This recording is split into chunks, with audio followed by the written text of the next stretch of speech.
I always thought the strangest thing that would ever happen to me was meeting an alien. I was wrong, because meeting one alien eventually led to me being locked inside a room by another. And according to her, I belonged to her. It all started 3 years ago. I was working the night shift at a small satellite observatory in the Nevada desert. The job was boring but peaceful. Most nights, I just monitored signals, recorded cosmic radiation, and drank far too much coffee. Nothing interesting ever happened, until the night the signal arrived. At first it looked like interference, an odd repeating pattern buried inside the noise. But the longer I analyzed it, the clearer it became. It wasn't random. It was structured. Someone or something was sending a message. Within minutes, the computers began translating it into mathematical sequences. And then, unbelievably, into English. The message had only 3 words. I need help. I thought it was a prank. But the signal's origin point wasn't anywhere on Earth. It was coming from orbit. Before I could even report it, the power in the observatory suddenly shut off. Every screen went black. And then something massive passed silently above the building. When the emergency lights flickered on, I walked outside. That's when I saw it. A triangular craft hovering over the desert, glowing faintly blue against the night sky. A hatch opened beneath it, and a figure fell. I found him half buried in the sand. At first I thought he was human. He looked like a young man, maybe my age, with pale skin and dark hair.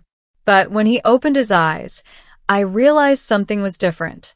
His pupils glowed faintly silver. He stared at me with exhaustion. "You received my signal," he said weakly.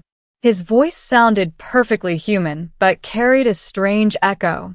I should have run. Instead, I helped him up. "Who are you?" I asked. He hesitated. "My name is Kale," he said, "and I'm not from your world." That night changed everything. Kale explained that he was part of a civilization far more advanced than ours. His ship had been damaged during a conflict while traveling through our solar system. He had sent a distress signal to the nearest intelligent receiver. Unfortunately for him, that receiver was me. At first I thought he was insane. Until he showed me. He lifted his hand, and a thin band around his wrist projected a hologram of the solar system. Planets rotated in glowing detail above his palm. Then the hologram zoomed outward, showing thousands of stars. "I told you," he said calmly. "I'm not from here." Somehow, I believed him. For the next few weeks, I helped Kale hide while he repaired his ship. He couldn't risk being discovered by governments or scientists. So he stayed in my apartment. And strangely enough, we became friends. Kale was curious about everything. Human music fascinated him. Pizza confused him. Movies terrified him. "This horror genre is extremely disturbing," he once said seriously. "You're an alien," I replied. "You should be the scary one." He smiled. "You haven't met my sister." At the time, I assumed he was joking. I really wish he had been. 3 years passed. Kale eventually repaired his ship, but stayed on Earth longer than he planned. He said he liked the quiet life here. And honestly, I liked having him around. Then one evening, everything changed. Kale burst into my apartment looking unusually tense. "She's coming," he said. "Who?" "My sister." I laughed. "What's wrong with that?" Kale didn't laugh back. "You don't understand," he said.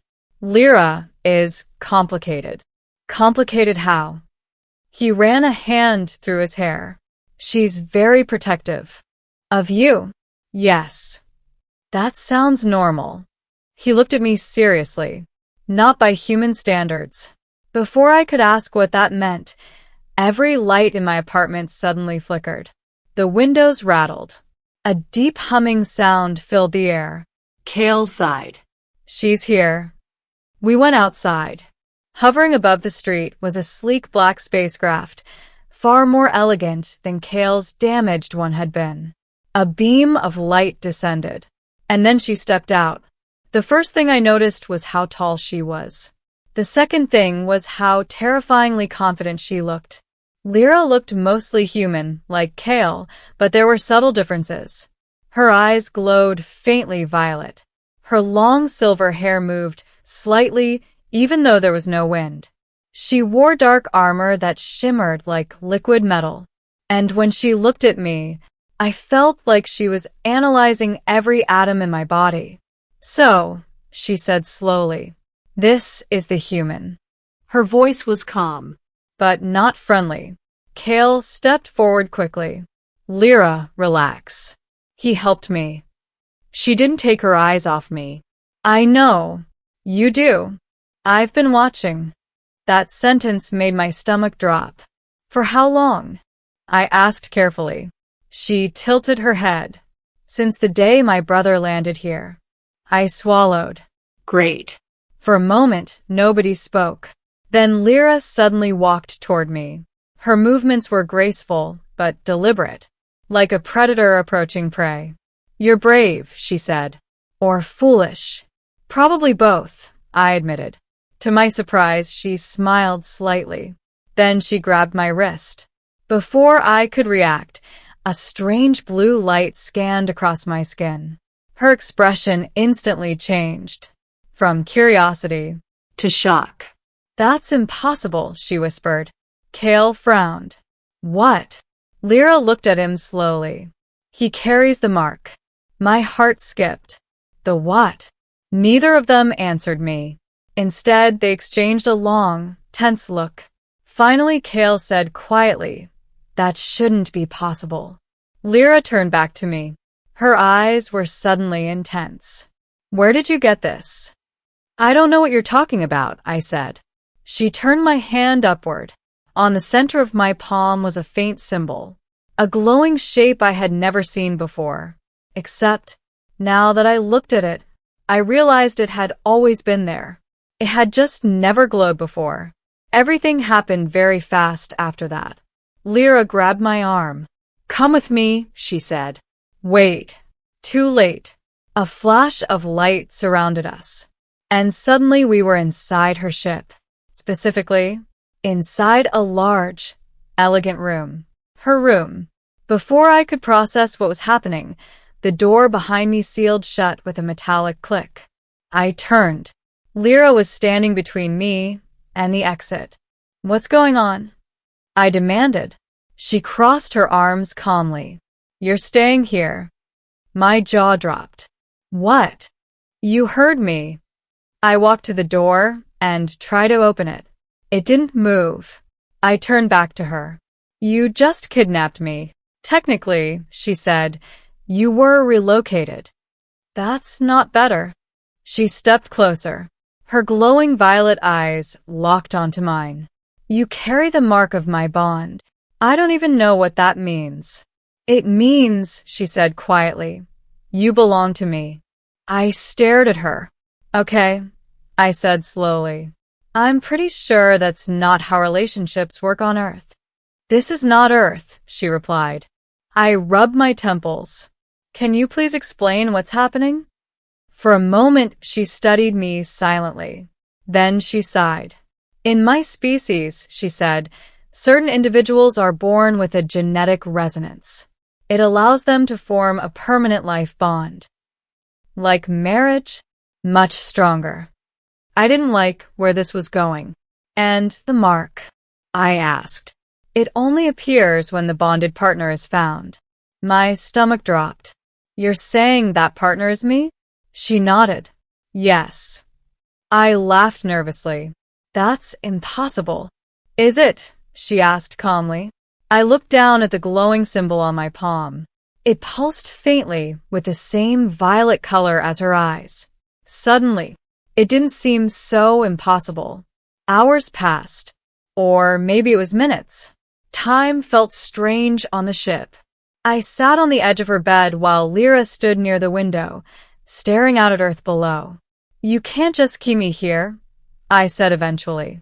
She glanced at me. "Why not?" "I have a life." "You had a life," she corrected. My frustration exploded. "You're acting like I'm property." Her expression darkened slightly.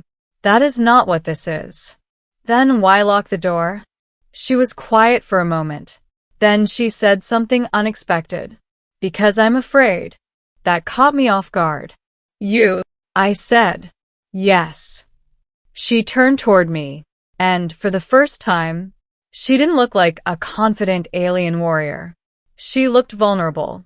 If the bond is real, she said softly, losing you would destroy me. I didn't know what to say.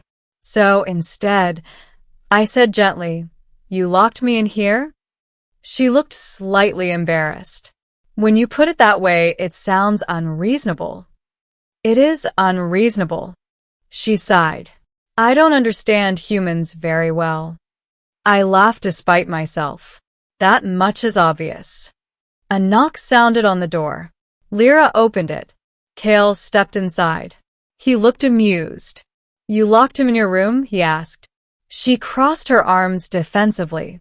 It was the safest place. For who? He asked. Both of us. Kale turned to me. Sorry about this, he said. Your sister is insane. I heard that, Lyra replied. Kale sat beside me. Let me guess, he said. She told you about the bond.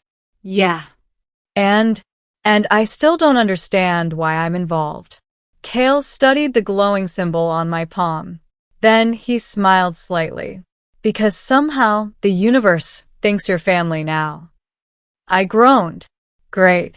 The truth was, despite everything, I wasn't entirely terrified anymore. Lyra hadn't hurt me. She had just panicked. And honestly, the idea that some cosmic force had paired us together was strangely fascinating. Can I ask something? I said. Lyra nodded. If I'm really your bonded partner, what happens next? She hesitated. Then she smiled. This time it looked genuine. Well, she said, first I unlocked the door. The door behind me slid open. Second, she continued, I stop acting like a kidnapper. Good start. And third, she stepped closer. We figure out what this bond means together. I looked at Kale. He shrugged. Honestly, he said, this is the most normal outcome I expected. I laughed. Then I looked back at Lyra. Her violet eyes were warm now. Not possessive. Not controlling. Just curious. All right, I said. But next time, yes? Try asking before locking me in your room. She smirked. No promises. 6 months later, I was standing on the bridge of Lyra's ship. Earth glowed beautifully below us. Life had changed in ways I never could have imagined. Kale was still my best friend. And Lyra, well, she still occasionally reminded me that I belonged to her. But now she said it with a smile. And somehow, I didn't mind anymore. After all, not many people can say their alien friend's sister locked them in her room and accidentally made them part of an interstellar family. But I guess the universe works in strange ways.